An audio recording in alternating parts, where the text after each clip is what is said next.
Hello, this is Dr. Peter Trzop and wanted to use this video to talk about emailing and communicating with professors. A lot of times obviously online there's a big gap. You're not there on site and you can't really ask a lot of questions while in class. But then again, on site you don't really get to communicate afterwards with professors all that much. So online does have some advantages in the sense of built-in emails in the system and you can call and different things like that. So there are some good advantages. Having said that, when working with a professor, professors do look at emails and make sure that subject line and say, okay, that's important right now, or this one needs to be grouped over here administratively because I have to do some research. Or so they do start off with a good, solid subject line.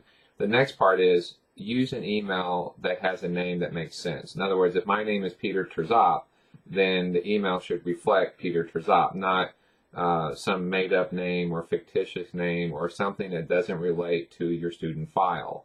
That makes it very difficult, especially when students will say, Dr. P, I got this issue, and then that's it. And I'm like, well, who is it? Because I don't have the email.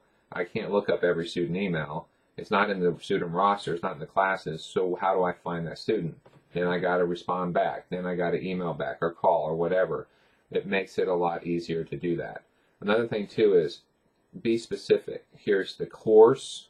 This is the section. If that's something important, make sure you say this is the assignment specifically and specifically what in the assignment. Just don't email and say, well, I have a problem with the assignment. Well, what does that mean? So you need to really take that time to say, okay, I need to look at that and be very clear what needs to happen in there.